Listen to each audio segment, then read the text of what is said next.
My name is Anna Fakler. I'm a history major and a psychology major, and I'm a pre-physical therapy student and a French minor. I'm from Cleveland, Ohio. I've always been interested in history, just growing up as a kid, especially when my school started teaching history classes, probably around middle school. At first, it was just great stories, but then as I got a little older, it was all about learning about different cultures and diversity that really interested me. I've taken lots of history classes at Ohio State, and I've learned a lot of great skills that have helped me in all areas of my life. Critical thinking skills, gotten a lot better at reading. I started off pretty slow at reading, but we have to read so many books that you have to get better at it. And I've definitely developed better as a writer and making arguments, kind of identifying biases in texts and things like that. I'm writing a history honors thesis on contraceptive practices in Western Europe in the early 20th century. It's mostly focusing on the years in between World War I and World War II. I got started because I was taking a reading seminar with Professor Søland, and we had to pick a topic to do research on, and I was interested in birth control and sexuality in general. And she helped me come up with this idea, and there's not a whole lot of past literature on the subject. Most of it is about intellectual history and political history, kind of what intellectuals and politicians and doctors have told people, advised them to do about birth control, but not as much social history of what people actually did. So that's what I'm interested in. So I'm Birgitte Søland. I am a professor in the history department. I specialize in the history of women and gender, and I also teach classes on the history of childhood and youth. I mostly specialize in modern European history, but I've also taught kind of broader courses. I first met Anna in a midterm course on European women's history. It was a really big course. I think there was about 45 students in 4 weeks. It was very intense. And Anna was part of that class. And while I didn't notice her the first few days, I very quickly became aware of her skills as a writer and as a discussion participant. After that first class, Anna showed up in a second class I was teaching. That was a seminar course for undergraduates. It was also about European women's history, and we did a lot of reading, particularly about the 20th century. And during that course, Anna approached me and asked if I was willing to talk to her about writing an honors thesis. And we agreed to do that together. Dr. Søland's been really great, very encouraging. I wasn't sure if I still had time to do a thesis. I know I really wanted to, so I asked her about it just to see if it was a possibility, and she was super encouraging about it and offered to help right away.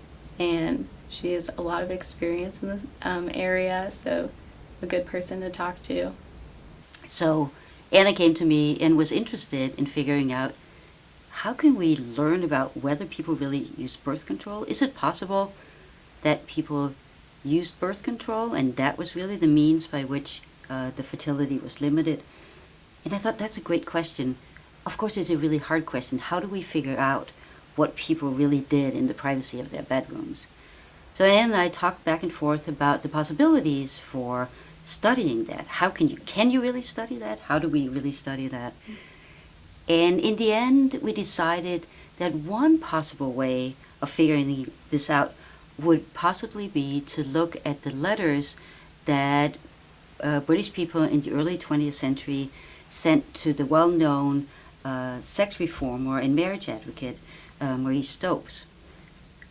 At a time when there was very little information available about birth control, many people would write to her simply to seek information or get birth control or figure out where you might be able to put your hands on it.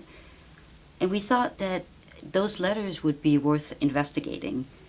So it was a combination of Anna's question and interest and our joint kind of brainstorm about how we might answer that question that led Anna to decide that she really needed to go to London to look at the archives where all these letters are now placed. We've assumed that the declining fertility rates was a result of largely sexual abstinence and withdrawal. But Anna's idea that it might well be that it's really a result of the use of birth control is a great historical topic to investigate. I think for everybody, the process of coming up with a question, determining how you're going to go about answering that question, then finding the evidence, and finally analyzing the material and putting it together into a coherent whole, that is a process that everybody benefits from. You learn a lot, and that can be in a paper or in the bigger project of an honors thesis. I think the challenge of organizing vast quantities of information and structuring it into something coherent and comprehensible is something that anybody in any field would learn from. I've learned a lot about historical research that I didn't know before. It involves a lot of reading and sifting through material that might not be relevant. It takes a while to figure out what's important and in what way it's important and how you can use certain things in a creative way. It's a really rewarding experience though once you figure out how to do that, and it gets easier. I think I've always been an open-minded and empathetic person, but I think majoring in history has certainly amplified that. Just by reading about different cultures and learning about different people has really affected me in a positive way. I'm really glad I'm a history major. Usually when I tell people I'm a physical therapy student or going to be a physical therapy student, they're like, why did you major in history? But I think I've learned a lot of great skills from this major. After I graduate from Ohio State, I plan on going to grad school for physical therapy.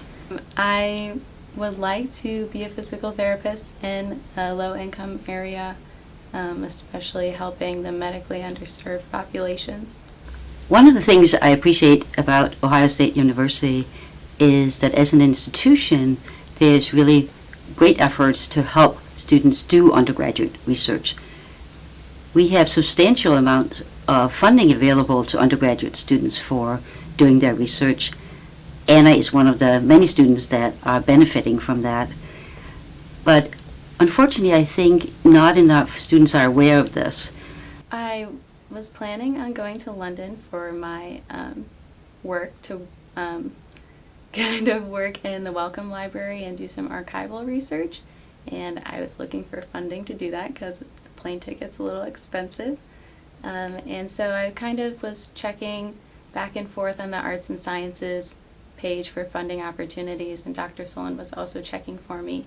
And she sent me a list of opportunities, and one of them was from the College of Arts and Sciences for an undergraduate research scholarship in general, and also a international research grant.